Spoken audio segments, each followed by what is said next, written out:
Olá, amigos. Sejam todos muito bem-vindos ao canal do Centro Espírita Paulo de Tarso Vinhedo. O meu nome é Leandro e hoje nós iremos falar sobre o capítulo 22 do Evangelho segundo o Espiritismo, com o título Não Separar o que Deus Juntou. Os itens de 1 a 5, que falam da indissolubilidade do casamento e também do divórcio. Mas antes de iniciarmos o nosso estudo do Evangelho de hoje, eu gostaria de convidar a todos para que possamos fazer juntos uma singela oração. Pai querido, Pai de amor, nós lhe damos graças pelo Evangelho do Mestre Jesus. Lhe agradecemos, Pai, por podermos estarmos todos juntos neste canal digital, em oração, em harmonia, recebendo os ensinamentos do Mestre querido. Pedimos, ó Pai, cuida de nós hoje e sempre, para que nós possamos seguir firmes nesta caminhada rumo à nossa evolução. Que assim seja. Então, meus amigos, como foi dito, estaremos falando sobre o capítulo 22. E para que a gente possa iniciar os estudos de hoje, eu gostaria de fazer uma leitura do trecho do Evangelho para que possa servir de preâmbulo para o que nós estaremos conversando no dia de hoje. Que nos diz assim: está nas anotações do evangelista Mateus, capítulo 19, versículos de 3 a 9, que nos diz assim: E chegaram-se a ele os fariseus, tentando-o e dizendo: é porventura lícito a um homem repudiar a sua mulher por qualquer causa? E ele respondendo lhes disse: Não tendes lido que quem criou o homem desde o princípio os fez macho e fêmea? E disse ainda: Por isso deixará o homem pai e mãe, e ajuntar-se-á com sua mulher, e serão dois numa só carne. Assim que já não são dois, mas uma só carne. Não separe logo o homem o que Deus juntou. E replicaram-lhe os fariseus: Pois, por que mandou Moisés dar ao homem à sua mulher carta de desquite e repudiá-la? Respondeu-lhes Moisés. Respondeu-lhes Jesus, perdão. Porque Moisés, pela dureza de vossos corações, vos permitiu repudiar vossas mulheres. Mas ao princípio não foi assim. Eu, pois, vos declaro que todo aquele que repudiar sua mulher, se não for por causa da fornicação, e se casar com outra, comete adultério. E o que se casar com a mulher que o outro repudiou, também comete adultério. Então, meus amigos, esse capítulo 22 é o menor capítulo de O Evangelho segundo o Espiritismo. E uma segunda curiosidade também, ele foi escrito por Kardec, claramente inspirado pelos benfeitores espirituais, mas não tem nenhuma orientação ou instrução dos benfeitores espirituais ao final de cada capítulo, como é habitual. E para que a gente possa entender um pouco mais, porque esse texto do Evangelho, esse capítulo, apesar de ele ser curto, ele é muito complexo. Muito complexo. Então a gente vai tentar elucidar um pouquinho aqui essa complexidade. Mas a gente tem que lembrar que Kardec, quando começou a escrever o Evangelho segundo o Espiritismo, ele, orientado pelos benfeitores espirituais, colocou o capítulo atrás de cada capítulo ou após cada capítulo de uma maneira que pudesse facilitar o entendimento e a compreensão. Então, por exemplo, o primeiro capítulo, a gente fala sobre o que é Deus, e o último capítulo do Evangelho segundo o Espiritismo é a coletânea de preces, a coletânea de orações. Olha só como Kardec sabiamente montou o Evangelho. E aí, quando a gente começa a entender um pouquinho esse trecho do Evangelho de hoje, né, tem uma parte do texto que nos diz assim: E chegaram-se a ele os fariseus tentando-o. Então, na verdade, para a gente entender que não é que eles estavam tentando, né, do verbo tentar ou da tentação a Jesus, nada disso. Eles estavam, na verdade, questionando a Jesus a respeito do seu conhecimento sobre as Escrituras, sobre a lei mosaica, né, os 10 mandamentos trazidos por Moisés. E quando eles perguntam para Jesus, os fariseus, na verdade, né, eles eram, àquela época, os doutores da lei. Então vocês imaginam só, os fariseus naquele momento debatendo com Jesus, trazendo para os nossos tempos atuais, era como se nós víssemos os ministros do STF, do Supremo Tribunal Federal, discutindo sobre a Constituição brasileira, algo mais ou menos nesse sentido. E quando eles perguntam para Jesus a respeito do repúdio ou do desquite, né, ou o divórcio, a separação em si de um casal, como Moisés previu ou colocou na lei mosaica, né, nos seus mandamentos, eles perguntam para Jesus isso com base no Deuteronômio capítulo 24, onde nós podemos encontrar no Antigo Testamento. E eles estavam corretos, muito fundamentados, muito bem fundamentados nessa pergunta. Só que Jesus, sabendo o que se passava no coração de cada um deles, respondeu utilizando o livro de Gênesis, que é o livro que vem antes de Deuteronômio. E para os judeus, quando havia uma discussão, um embate, uma celeuma a respeito das escrituras, sempre prevalecia, desde que bem argumentado, mas sempre prevalecia o capítulo mais antigo do que aquele que estava sendo posto em discussão. Então Jesus, sabedor disso tudo, deu-lhes uma resposta que os deixou satisfeitos, utilizando o livro de Gênesis. Então, além disso tudo, Jesus também, quando respondeu, ele chocou a sociedade àquela época. Porque ele disse assim: Por isso deixará o homem pai e mãe, e ajuntar-se-á com a sua mulher, e serão dois numa só carne. Por que Jesus chocou com essa resposta? Resposta baseada nas Escrituras, no livro de Gênesis. Porque, para a nossa sociedade atual, a coisa mais normal do mundo é quando um casal se une, e tanto o homem como a mulher, eles deixam a casa dos pais. É normal, é comum. Mas naquela época, não. Naquela época, a mulher é que deixava o seio da sua família e se juntava ao seio da família do esposo, do cônjuge. E quando Jesus traz essa resposta, ele choca. Porque é exatamente o que ele estava dizendo é o que viria a acontecer nos tempos atuais. E aí, quando a gente começa a pensar nisso tudo, na lei mosaica, o que Moisés tinha previsto a respeito do divórcio, da separação, do repúdio da mulher, Moisés, ele trouxe aquilo, e segundo também as palavras de Jesus, por causa da dureza do nosso coração. Porque naquela época, os judeus, eles tinham muita dificuldade para entender o que se passaria anos depois na chegada de Jesus. Então, Moisés previu isso dentro das suas leis, dizendo que o homem poderia repudiar, se separar da sua esposa. Só que ele colocou algumas regrinhas, né? Porque naquela época de Moisés, por exemplo, se um homem encontrasse uma mulher mais jovem e bonita, ele poderia repudiar a sua esposa e abandoná-la. Se a sua esposa não cozinhasse bem, não cuidasse bem da casa e do marido, também poderia fazer isso.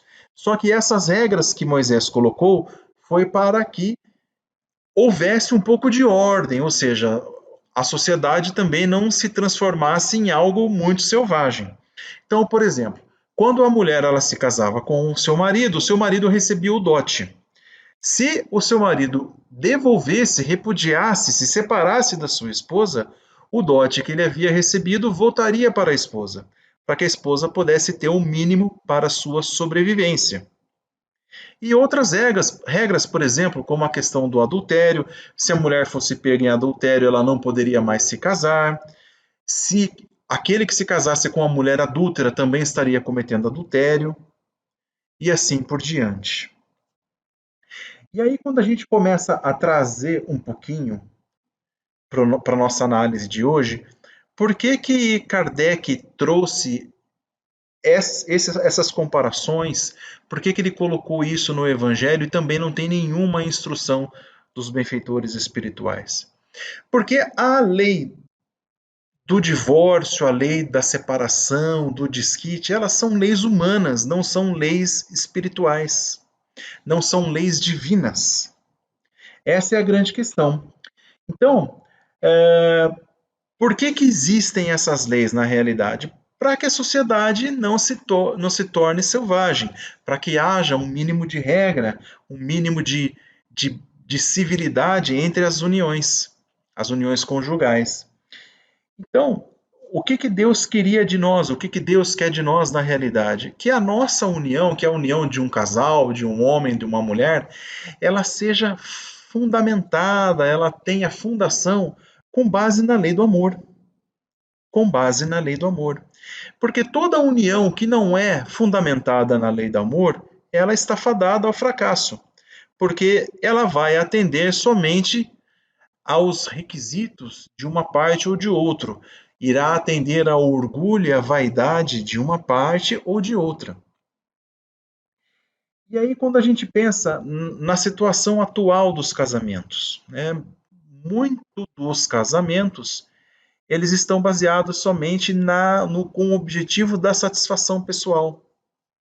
E por isso também que eles estão fadados a acabar. E aí, quando a gente pensa mais um pouquinho nisso tudo, a gente começa a buscar um pouquinho mais de entendimento através das leituras. E aí eu trago para a gente a questão 697 de O Livro dos Espíritos, que nos diz assim: Kardec pergunta aos benfeitores espirituais: a indissolubilidade do casamento pertence à lei natural ou à lei humana? E os benfeitores espirituais respondem: é uma lei humana muito contrária à lei natural.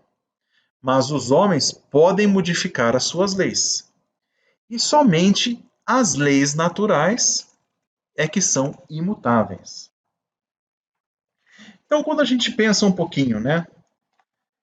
A gente começa a imaginar a questão do divórcio, como que a gente analisa a nossa sociedade hoje em dia. O divórcio ele é uma lei humana, uma lei dos homens, que ela tem por finalidade separar legalmente o que aquilo de fato já estava separado.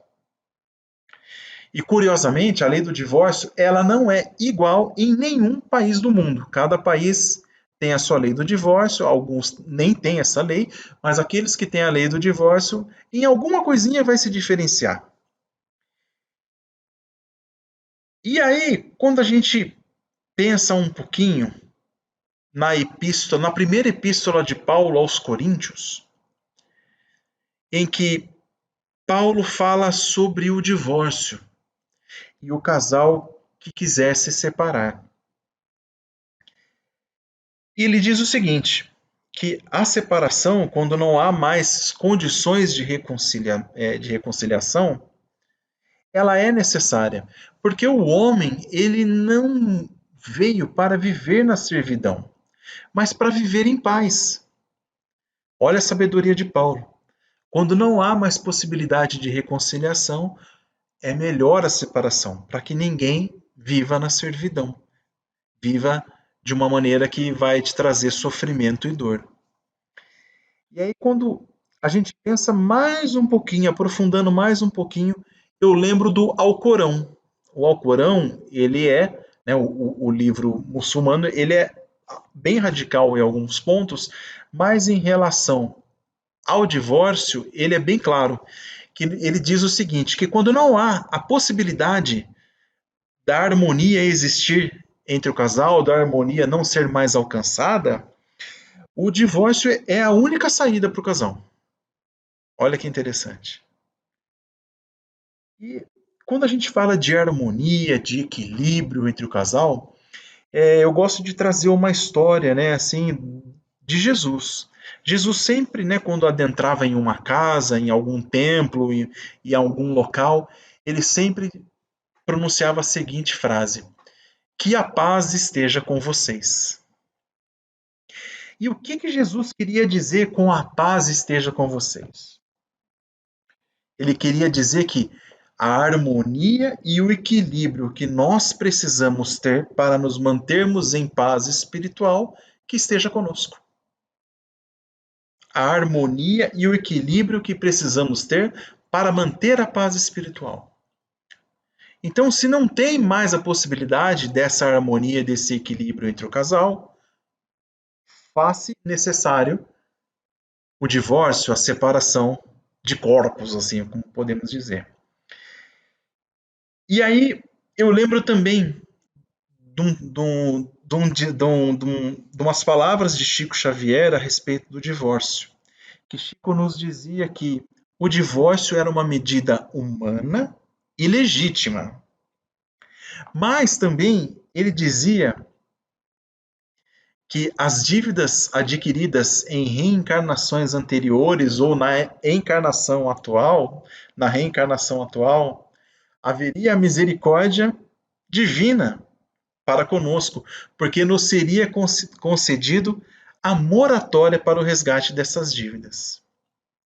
E aí eu lembro a vocês, meus queridos amigos, que o casamento ele é uma ferramenta poderosíssima para a nossa reeducação, para que nós possamos corrigir as nossas imperfeições, para que nós possamos resgatar dívidas, débitos contraídos em existências anteriores.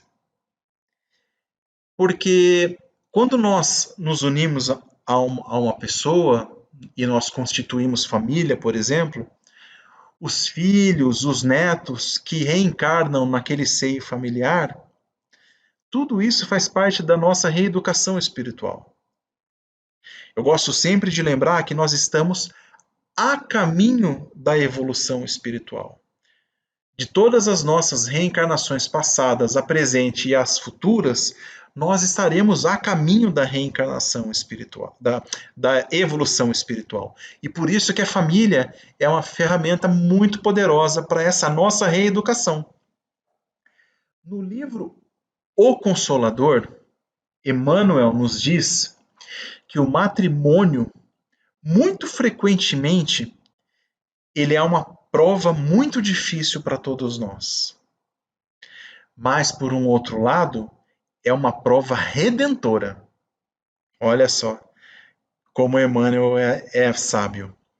E aí eu trago para nós mais uma questão do Livro dos Espíritos, a questão 940, onde Kardec faz a seguinte pergunta aos benfeitores espirituais: a falta de simpatia entre os seres destinados a viver juntos não é igualmente uma fonte de sofrimentos, tanto mais amarga quanto envenena toda a existência? E a resposta dos benfeitores espirituais é: muito amarga, de fato. Mas é uma dessas infelicidades que, na maioria das vezes, vós sois a primeira causa. Em primeiro lugar, as vossas leis são erradas, pois acreditais que Deus vos obriga a viver com aqueles que vos desagradam? Deus não nos obriga a viver com aqueles que nos desagradam, né? Depois, nessas uniões procurais quase sempre mais a satisfação do vosso orgulho e vossa ambição do que a felicidade e a afeição mútua. E sofreis, então, apenas a consequência dos vossos preconceitos.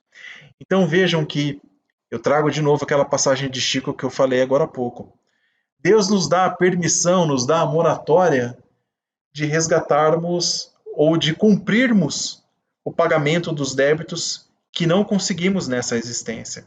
Então imaginem só se nós vivemos com um cônjuge em que nos desagrada muito a sua convivência, mas por um outro lado se faz necessário por questões de resgates de existências anteriores, certamente iremos cumprir em existências futuras. não é verdade?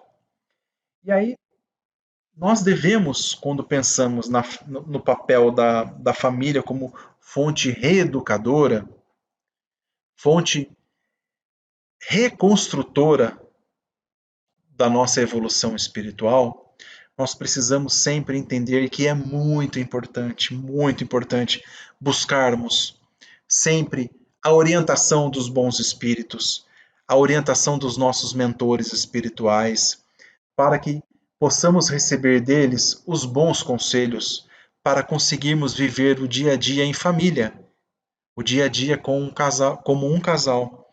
Porque nós sabemos que é muito difícil para todos nós passarmos por, por esse dia a dia sem ter nenhum problema. É um dia que o marido não está bem, a esposa não está bem, por conta de alguma desavença, palavras ríspidas são ditas, o filho fica doente, a filha vai mal na escola, o marido ou a esposa perde o emprego e está no mercado de trabalho de novo, enfim, muitas dificuldades acontecem. Mas, por um outro lado, se nós estamos sempre em oração, pedindo a orientação e a instrução, os bons conselhos dos benfeitores espirituais, certamente essas dificuldades passarão de uma maneira mais suave. Porque nós temos que lembrar como nós estamos no caminho da evolução, como nós estamos progredindo a cada dia, um pouquinho que seja espiritualmente, nós ainda não estamos preparados para termos o parceiro perfeito. Nós não estamos preparados. Nós estamos a caminho desta preparação, ou em caminho desta preparação. Mas que nós precisamos sempre buscar o amor, a tolerância e a paciência nas relações. E aí eu trago para nós mais uma questão do Livro dos Espíritos, que é a questão 614, onde Kardec pergunta: o que se deve entender por lei natural? E a resposta dos benfeitores: a lei natural é a lei de Deus. É a única necessária à felicidade do homem. E ela vai lhe indicar o que ele deve fazer ou não fazer. E o homem só se tornará infeliz se afastar da lei natural, que é a lei de Deus. E aí, segundo João Evangelista, Deus é amor. E o amor é a maior lei de Deus para os homens. Então, se nós seguirmos a lei do amor em todas as suas instâncias, certamente nós não seremos infelizes, ou ao menos nas dificuldades da vida que nós encontrarmos, nas dificuldades que a vida nos colocar para a nossa evolução, certamente teremos aí um pouco mais de tranquilidade para passar pelos momentos de adversidade e de tribulação. Meus queridos amigos, era esta mensagem de hoje neste evangelho tão complexo, mas ao mesmo tempo tão lindo, não é verdade? E para encerrar, eu convido então a vocês mais uma vez para que a gente possa fazer uma singela oração e entrar em harmonia com os nossos mentores espirituais e com o Mestre Jesus. Jesus, Mestre querido, irmão maior, nós lhe agradecemos pelos seus ensinamentos do Evangelho. Lhe agradecemos por todo o amor que o Senhor nos ensina. Lembramos de Ti, ó Mestre, sempre que em toda e qualquer oportunidade que Tu tiveste, Tu aproveitaste para nos ensinar e continua nos ensinando. Por isso, Mestre, nós lhe pedimos que neste caminho da evolução, o Senhor não nos deixe faltar a oportunidade de praticar o amor e a caridade. Que nós possamos levar a Tua palavra amiga em todos os lugares onde nós estivermos. E todos aqueles que chegarem perto de nós possam sentir a Tua presença. Que assim seja, graças a Deus. Um grande abraço, meus amigos queridos. Fiquem na paz do Mestre Jesus e que Deus abençoe a todos.